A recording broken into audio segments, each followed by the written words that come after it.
अस्सलाम वालेकुम जी। आज का लेक्चर हमारे पास है electric field due to ring of charges. हमने लास्ट में पढ़ा कंटिन्यूस डिस्ट्रीब्यूशन ऑफ चार्जेस का कंसेप्ट कि जब चार्जेस यूनिफॉर्मली डिस्ट्रीब्यूटेड होते हैं तो हम कैसे टोटल इलेक्ट्रिक फील्ड मालूम करते हैं। ठीक होगी बात। तो जनाब, आज की मेन हेडिंग है हमारे पास electric field due to ring of charges. तो शुरू करते हैं जनाब। लेट्स से हमारे पास एक रिंग ऑफ चार्जेस आपको दिखाई दे रहा है जिसका रेडियस r है और इस पे यूनिफॉर्मली चार्ज डिस्ट्रीब्यूटेड दिखाई दे रहा है आपको, और पॉजिटिव चार्ज है। और हम बोलेंगे कि भाई लीनियर चार्ज डेंसिटी, जिसे हम लैम्डा से रिप्रेजेंट करते हैं। अब लीनियर क्यों लिया? क्योंकि सरकमफेरेंस है, सरकमफेरेंस लेंथ होती है आपके पास। तो इसका मतलब यहाँ पे हम जब रिंग को कंसीडर करेंगे तो हम लीनियर चार्ज डेंसिटी को सोच रहे हैं। चूंकि यूनिफॉर्मली डिस्ट्रीब्यूटेड है तो अब आप इसे हम इसे डिफाइन कर सकते हैं कि लैम्डा बराबर होगा किसके? Charge per unit length. तो हम इसे मेंशन करेंगे lambda is equal to d q over d S.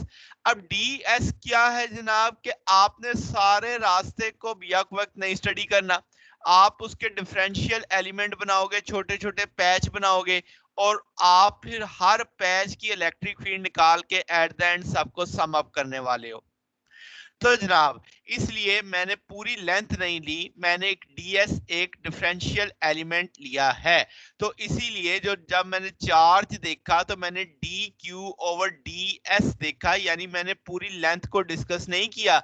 मैंने कहा डी एस के पास कितना चार्ज है, तो lambda is equivalent D q over d S. यहां से डी क्यू किसके बराबर आ जाएगा? Lambda into D S. That is equation number 1। अब जनाब, जाहिर सी बात है, इस जगह पे चार्ज है ds पे, इसकी फील्ड इस p पॉइंट पे मुझे स्टडी करनी है। तो चूंकि पॉजिटिव है तो अगर मैं यहाँ पे टेस्ट चार्ज रखूंगा तो लाइन आपकी बाहर की जानिब आएगी, तो de आपके पास डायरेक्शन ऑफ इलेक्ट्रिक फील्ड आ गई जो इस सिंथ में दिखाई दे रही है। तो आप अगर इसका मैग्नीट्यूड देखो तो आप कहोगे कि भाई आपके पास 1/4 d q over r square आएगा। आर अब आप देख सकते हो पैच का उस पॉइंट तक का डिस्टेंस है।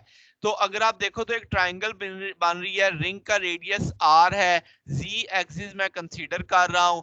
तो आप एक ट्राइंगल देख रहे हो, इस ट्राइंगल से आर मालूम किया जा सकता है। क्यों? क्योंकि रेडियस ऑफ द रिंग तो कांस्टेंट है, जी डिस्टेंस वो जो पॉइंट तक सेंटर से आपने नोट किया है वो आपके मालूम है। तो अब आप लिख सकते हो कि पाइथागोरस थ्योरम लगा के कि आर स्क्वायर बराबर आ जाएगा किसके? Z square plus r square. तो सिर्फ आर किसके बराबर लिख सकोगे? Square root z square plus r square. तो ये आर की वैल्यू हम इस इक्वेशन में प्लेस कर सकते हैं, डी क्यू की वैल्यू इस इक्वेशन में प्लेस कर सकते हैं। तो इक्वेशन नंबर 2 क्या बनने वाली है?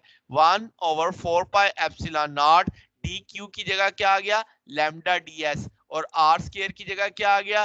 जी स्केयर प्लस आर स्केयर।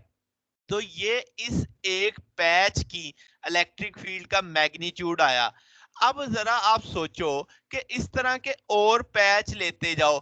जब आप और पैच लोगे तो क्या ऑब्जर्व करो कि जब आप सारे पैचेस को देखोगे जो रिंग से इस पॉइंट तक है तो आर की दूरी सबकी सेम बनेगी। अब आर किससे मिलके बन रहा है? जी स्केयर प्लस आर स्केयर। तो देखो ना, जी बदलेगा ना आर बदलेगा, हर पॉइंट से आपकी दूरी सेम रहेगी। तो इसका मतलब मैग्नीट्यूड आपका इलेक्ट्रिक फील्ड का पूरे रिंग का आप जब निकालोगे छोटे छोटे छोटे छोटे पैच करके, तो वो सबका मैग्नीट्यूड सेम आएगा। क्यों?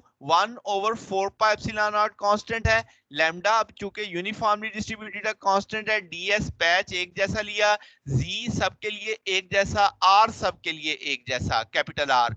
तो जनाब, आपका मतलब हुआ कि आपके पास अब मैग्नीट्यूड इलेक्ट्रिक फील्ड का हर एलिमेंट का क्या आएगा? सेम आएगा। अब जरा वेक्टर फॉर्म में देख लेते हैं कि भाई इसके जो कंपोनेंट्स आएंगे क्या, अब वो क्या बिहेव करेंगे। तो अगर आप डी ई के देखोगे तो हर ई जो पैच है उसके दो कंपोनेंट बनेंगे, एक परपेंडिकुलर कंपोनेंट होगा, एक हॉरिजॉन्टल कंपोनेंट होगा। थीटा एंड है तो ये वाली साइड जो है आपकी परपेंडिकुलर होगी, ये वाली साइड आपकी हॉरिजॉन्टल कंसीडर होगी। तो आप देखो कि चूंकि मैग्नीट्यूड सेम है तो इनके कंपोनेंट्स की वैल्यू भी क्या होंगी? सेम आएंगी। ठीक है, तो जितने भी परपेंडिकुलर कंपोनेंट्स बनेंगे आप यहाँ पे देख सकते हो वो एक दूसरे के अपोजिट आएंगे, तो वो एक दूसरे के इफेक्ट को कैंसिल कर देंगे, और जितने पैरेलल कंपोनेंट होंगे जो एक्सिस के अलोंग होंगे वो सारे ऐड हो जाएंगे। तो इसका मतलब क्या हुआ कि सिर्फ जो आपके पास पैरेलल कंपोनेंट्स हैं वो मिलके टोटल फील्ड बना रहे हैं। तो चूंकि सबकी डायरेक्शन एक ही सिमत में है तो हम उनको कह सकते हैं कि स्केलर एडिशन के तौर पे भी आप उन्हें देख सकते हैं, क्योंकि सारे एक ही सिमत में जाएंगे, सारे के सारे आपके जी एक्सिस के अलोंग ही होंगे, तो हम बोलेंगे कि भाई उनको सिंपल सिंपल भी ऐड किया जा सकता है। तो समझ आ गई बात? तो ये कंसेप्ट क्लियर हो गया भाई आपको कि भाई आपके पास चूंकि फील्ड का मैग्नीट्यूड हर पॉइंट पे एक जैसा है, जब आप कंपोनेंट बनाओगे तो अब आपके पास उसमें जो जितने भी आपके परपेंडिकुलर कंपोनेंट होंगे वो एक दूसरे के इफेक्ट को कैंसिल करेंगे, जितने हॉरिजॉन्टल कंपोनेंट होंगे वो एक ही सिमत में आएंगे, तो हम उनको चूंकि डायरेक्शन सबकी एक जैसी है तो हम उनको स्केलर तो अलजेब्रिक सम भी कर सकते हैं उनका। ठीक होगी बात? तो आगे चलते हैं जनाब। अब अगर आप इसमें देखें तो अब आपके पास जो z उसका कंपोनेंट होगा D e cos of theta आएगा। आप इस ट्रायंगल से समझ सकते हैं, इस ट्रायंगल से भी समझ सकते हैं कि थीटा आपके पास आ जाएगा जो कि उसका d e cos of theta आ जाएगा। अब यहां से मुझे कॉस थीटा चाहिए, तो अगर आप ट्रायंगल देखो तो आपके पास ये थीटा है, तो z यहाँ पे बेस का काम कर रहा है, r यहाँ पे परपेंडिकुलर का रोल प्ले कर रहा है, और स्मॉल r यहाँ पे हाइपोटेन्यूज है। तो अगर मुझे कॉस थीटा चाहिए तो बेस ओवर हाइपोटेन्यूज यानी स्मॉल z ओवर r, और r अब आपको पता है किसके बराबर है, square root z square plus r square. तो अब आप यहां से cos थीटा सोच सकते हैं। तो जनाब आपके पास cos थीटा किसके बराबर आ जाएगा, z ओवर r, z की वैल्यू लगी, r की वैल्यू लग गई, तो अब आपके पास de भी मौजूद है यहाँ पे और आपके पास cos थीटा भी मौजूद है। तो क्या ये वैल्यूज हम प्लेस कर सकते हैं इक्वेशन नंबर 3 में? तो जब हम वैल्यूज प्लेस करेंगे तो आप कह सकते हो कि भाई आपने किसकी de की वैल्यू भी लगा दी और cos थीटा की वैल्यू भी लगा दी। अब यहां से देखो ऊपर क्या बनेगा, लैम्डा ds और z आ जाएगा, नीचे z square plus r square, इधर 1 है इधर 1/2 है, ऐड करोगे चूंकि बेस एक जैसी है तो पावरें ऐड हो जाएंगी, तो 3/2 के फॉर्म में आ जाएगा। अब क्या है जनाब, अब मुझे टोटल चाहिए, तो टोटल अब आप कैसे निकालोगे कि भाई पूरे पैचेस को जमा कर दो, तो अब आप लेंथ ऑफ एलिमेंट्स को ऐड करोगे।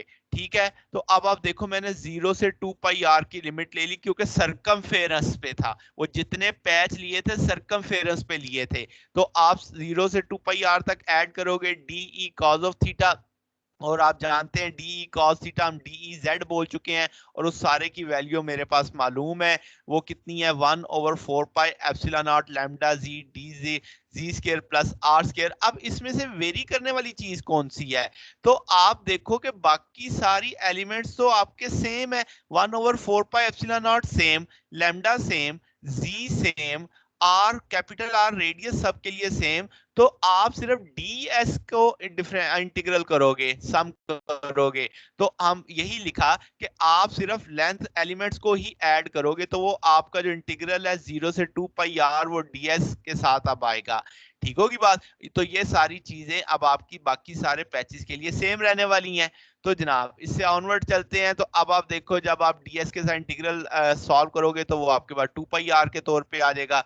अब यहां से 2 पाई आर ऊपर मल्टीप्लाई कर देते हैं, तो lambda z 2 pi r 4 pi epsilon naught z square plus r square की 3/2, इसे इक्वेशन नंबर 4 बोल देते हैं।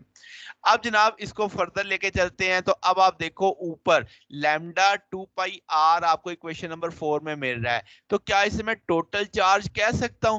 क्यों? क्योंकि मैंने पढ़ा हुआ है डी क्यू बराबर होता है किसके, लैम्डा ds के। तो अगर मैं टोटल पाथ और टोटल चार्ज ds को टोटल पाथ कर दूं तो यहाँ पे चार्ज भी टोटल आ जाएगा, तो वो कंसेप्ट आ गया कि लैम्डा इनटू टोटल पाथ और टोटल चार्ज के बराबर आ जाएगा। तो इसका मतलब इक्वेशन नंबर 4 में लैम्डा 2 पाई आर की जगह हम क्यू लिख सकते हैं, जो टोटल चार्ज जो मुझे टोटल इलेक्ट्रिक फील्ड के बारे में बताएगा। तो ये इक्वेशन नंबर 5 आ गई। तो ये असल में अब आपके पास वो इलेक्ट्रिक फील्ड है जो रिंग की वजह से बन रही है। ठीक है, टोटल इलेक्ट्रिक फील्ड, ये इक्वेशन नंबर 5 है। अब अगर हम इसमें कुछ कंडीशंस सोचें कि z जो आपके पास अगर very very greater than r हो, तो फिर आप देखो कि z इतना बड़ा होगा, r स्क्वायर को हम निगलेक्ट कर देंगे, नीचे सिर्फ आपके पास क्या बचेगा, z स्क्वायर 3/2, तो वो अब आपके पास स्क्वायर स्क्वायर से कट जाएगा, z क्यूब होगा, ऊपर वाले z से z काट दोगे तो सिर्फ नीचे आपके पास z स्क्वायर बचेगा। यानी इन सिंपल r स्क्वायर 0 कर दो तो बाकी आपके पास z की पावर 3 बच जाएगी, ऊपर वाला z की पावर 3 से कटेगा तो z की पावर 2 बच जाएगा। तो ये तब है अगर आपके पास z is very very greater than r। तो इसका मतलब क्या है, ये जरा गौर से फार्मूले को देखो तो आपको देखा देखा लगेगा कि अगर z की जगह मैं r लगा दूं, स्मॉल r, वो तो पॉइंट चार्ज की इलेक्ट्रिक फील्ड बन गई।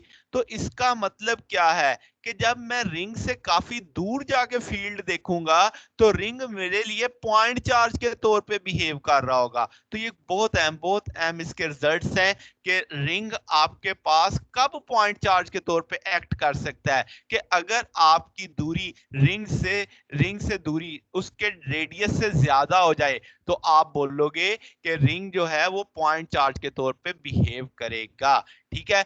अब अगर इसी टूल में आप देखो कि आप सेंटर ऑफ रिंग पे आ जाते हो, तो अगर आप सेंटर z 0 हो जाएगा तो आपके पास EZ भी क्या हो जाएगा, 0 हो जाएगा। ठीक होगी बात। तो ये चीज भी समझने वाली है कि सेंटर ऑफ रिंग पे फील्ड मौजूद नहीं होगी क्योंकि सारे पॉजिटिव है ना। तो अगर आप वेक्टर के कंसेप्ट से भी सोचो, सबकी लाइंस आएंगी, लाइंस ऑफ फोर्सेस, तो सेंटर तक सबका फासला एक जैसा होगा, सारी एक दूसरे के फेट को कैंसिल करेंगी, तो सेंटर पे फील्ड नहीं मौजूद होगी, बिल्कुल सेंटर पॉइंट पे।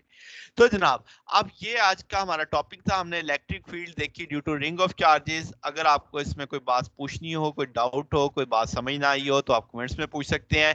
वीडियो अच्छी लगी हो तो वीडियो को लाइक कीजिएगा, दोस्तों के साथ शेयर कीजिएगा और चैनल को भी सब्सक्राइब कर दीजिएगा। आज के लिए बस इतना ही, बाकी इंशाल्लाह फिर नेक्स्ट देखेंगे। ओके, अल्लाह हाफिज।